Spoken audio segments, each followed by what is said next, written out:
नमस्कार दोस्तों, स्वागत है आपका साइंस जर्नी में। छठ पूजा भारतीय राष्ट्रीय कैलेंडर शक संवत के अनुसार साल में 2 बार मनाया जाता है, चैत्र शुक्ल षष्ठी और दूसरा कार्तिक महीने की शुक्ल पक्ष की षष्ठी को, जिसमें से कार्तिक महीने में मनाया जाने वाला छठ पर्व सबसे ज्यादा प्रसिद्ध है। चूंकि यह बिहार का क्षेत्रीय पर्व है, लेकिन अब यह बिहार से निकलकर भारत के सभी राज्यों में कोने कोने में दिखने लगा है। यही नहीं, विदेश में भी कई प्रसिद्ध नदियों के नीचे छठ में बनने वाले छठी मैया के स्तूप दिखने लगे हैं। इस बार बिहार सरकार ने छठ पूजा घर पर ही मनाने की एडवाइजरी जारी की है। लोग इसका कितना पालन करेंगे वह आप न्यूज चैनल पे देख ही रहे हैं। सवाल यह है कि छठ पूजा मनाई ही क्यों जाती है, क्या है इसका इतिहास। बिहार की धरती बुद्ध और सम्राट अशोक के लिए जानी जाती है। इस धरती पर इस छठ नामक आस्था की उत्पत्ति कब हुई? दोस्तों, इस वीडियो को अंतिम तक देखिएगा और इस वीडियो को देखने के बाद आप समझ जाएंगे कि किस तरह से छठी मैया की उत्पत्ति हुई है,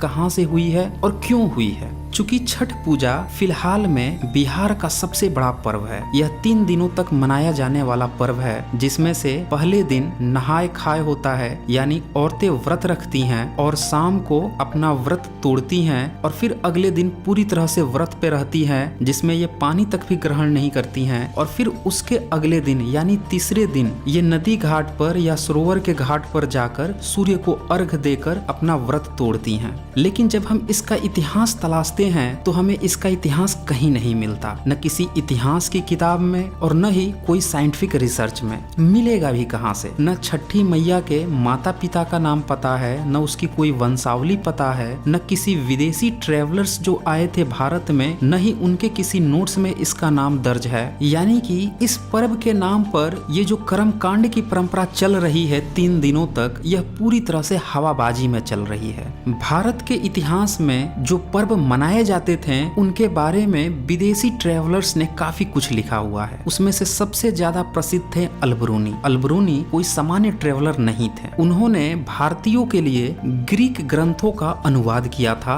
और कई भारत की ग्रंथों का अरबियों के लिए इनने ट्रांसलेट किया था। इनने भारत में रहकर यहाँ की भाषा को सीखा और फिर उस पर कई सारी किताबें लिखी, जिसमें से 17 से ज्यादा किताबें अभी भी उपलब्ध है। उसी में से इनने जो अल-बरूनी की किताब है उसमें आप पढ़ सकते हैं 76 परिच्छेद में पूरे भारत में मनाए जाने वाले सभी पर्वों के बारे में काफी डिटेल से लिखा है 11वीं सदी में। लेकिन उसमें कहीं भी कोई छठी मैया या सूर्य पूजा के बारे में एक तिनका तक भी नहीं है। यानी ये छठी मैया का पर्व 11वीं सदी के बाद की ही रचना है। 11वीं सदी के बाद भी अगर आप देखें तो ये भारत का पर्व कभी नहीं था। अगर आप पूरे इतिहास को गहन ढंग से देखें तो आप पाएंगे कि यह पर्व आजादी के बाद ही प्रसिद्ध हुआ है। उससे पहले इसका ट्रेस आपको बिल्कुल ही धुंधला दिखेगा या मिलेगा ही नहीं। हम सभी जानते हैं कि अंग्रेजों के समय में ब्राह्मणों ने, पंडित पुरोहितों ने काफी गप्पेबाजी की थी और उन्हीं गप्पेबाजियों का नाम इन लोगों ने पुराण रखा। किसी विदेशी ट्रेवलर्स ने पुराण का नाम अपनी किताब में नहीं लिखा है, यानी पुराण नाम भी नया है। अब यहाँ पे एक प्रश्न यह उठता है, फिर ये ब्राह्मण धर्म का त्योहार कैसे है? तो ये बहुत ही रोचक प्रसंग है। आपको यह बात समझना होगा कि यह त्योहार दिखने में ब्राह्मणवाद की त्योहार की तरह नहीं दिखता है। इस पर्व को आप ध्यान से देखें तो आप पाएंगे कि छठी मैया का जो स्तूप है वहाँ पे कोई मूर्ति नहीं होती है, वहाँ पे स्तूप होता है। उसी स्तूप को औरतें तरह तरह के गाने गाकर उसकी पूजा अर्चना करती हैं और फिर सुबह में उगते हुए सूर्य को अर्घ देती है। और सूर्य की उपासना करना भी कई विदेशी संस्कृतियों में रहा है, जैसे ग्रीक कल्चर में रहा है, मिस्र की सभ्यता में रहा है और भारत में 7वीं सदी के बाद कई ऐसे राजा हुए जो अपने को सूर्यवंशी बताने लगे। ये वो समय था जब विदेशों से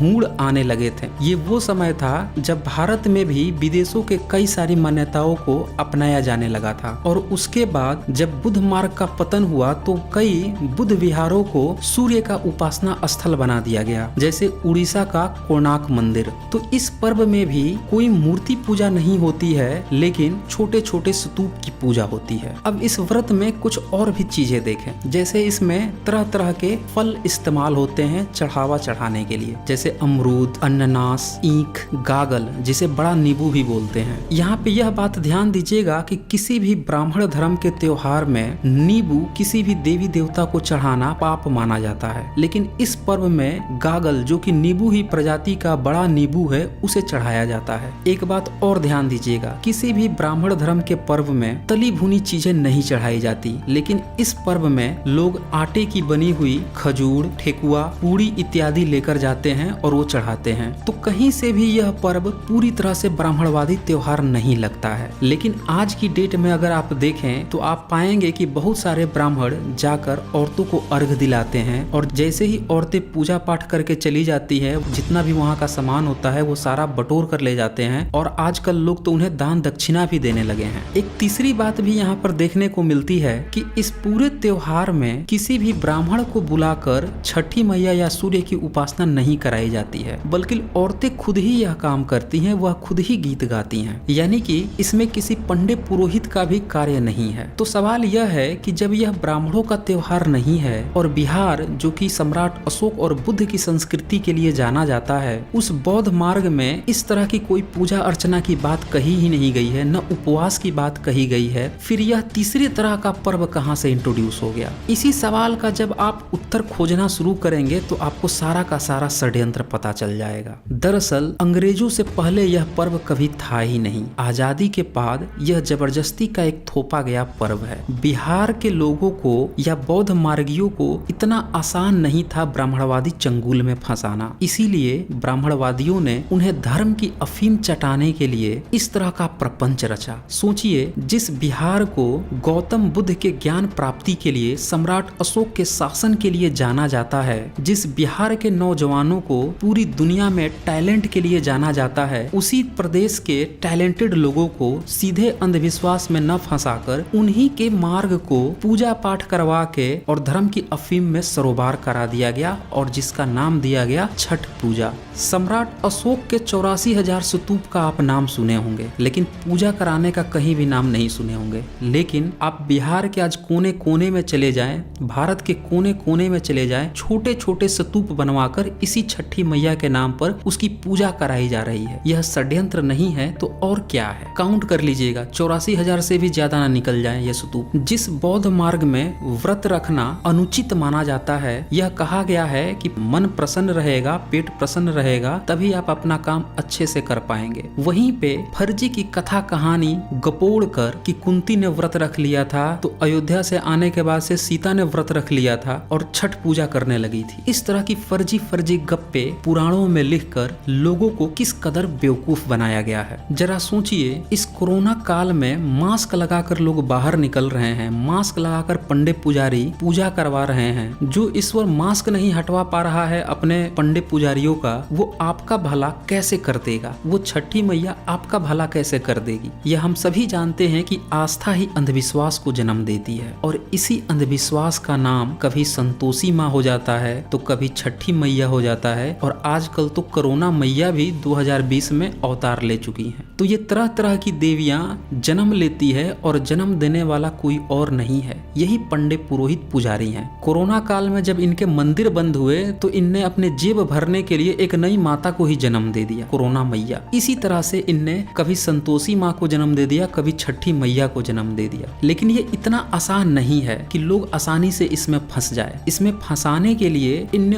उन तिथियों को इस्तेमाल किया जो तिथि पहले से ही प्रसिद्ध थी, जैसे कि रवि और खरीफ की फसलें। रवि और खरीफ शब्द अरबी शब्द है जो मुस्लिम शासक इस्तेमाल करते थे। शक संवत में यह चैत का महीना और कार्तिक का महीना, ये दो ऐसे महीने होते हैं जिसमें फसलें कटती हैं। जैसे अक्टूबर नवंबर में खरीफ की फसलें कटती हैं जो कि कार्तिक महीना होता है, और रवि की फसलें मार्च अप्रैल में कटती है जो कि चैत का महीना होता है। ये किसानों का पर्व होता है और इसमें किसान हमेशा ही हर्षोल्लास में रहते थे। ये वो समय था जब इन्हें अगले 6 महीने के लिए धन इकट्ठा हो जाते थे, क्योंकि प्राचीन काल में कोई भी नौकरी का सिस्टम नहीं था। लोग खेती करते थे, पशुपालन करते थे और उसी से ही पैसे कमाते थे, उसी का ही व्यापार होता था। या फिर वो सैनिक बन जाते थे में या किसी राजा के सेवक बनकर जीविकोपार्जन करते थे। लेकिन किसान होना उस समय प्रतिष्ठित होना होता था, क्योंकि उसमें आप जितनी ज्यादा खेती करेंगे उतने ज्यादा आप धन कमा सकते थे। तो इन्हीं महीनों की डेट्स पर ब्राह्मणवादियों ने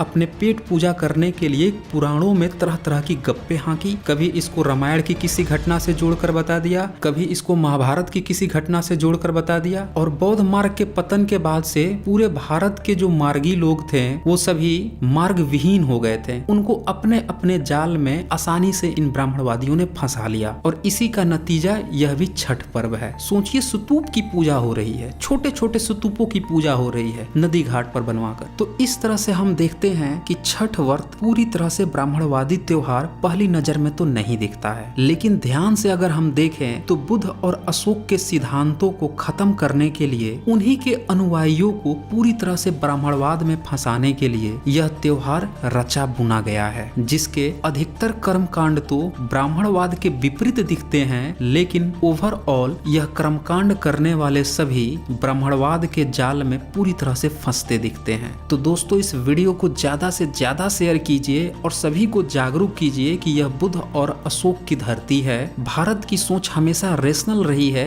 इसलिए रेशनल सोचें और जरा विचार करें कि जिस छठी मैया का न माता पिताजी का पता है, न वंशावली का, न जन्म स्थली, उसकी कौन सी पूजा चल रही है। और बिहार जैसे गरीब स्टेट के लिए जितना चढ़ावा चढ़ाया जाता है, गरीब से गरीब लोग चढ़ावा चढ़ाते हैं, उतना धन इकट्ठा करके अगर आप गरीबों का ही भला कर दें उस दिन, तो आप कुछ ज्यादा अच्छा कर पाएंगे अपने भविष्य के लिए भी और बिहार के लिए भी। तो दोस्तों, आज बस इतना ही। धन्यवाद।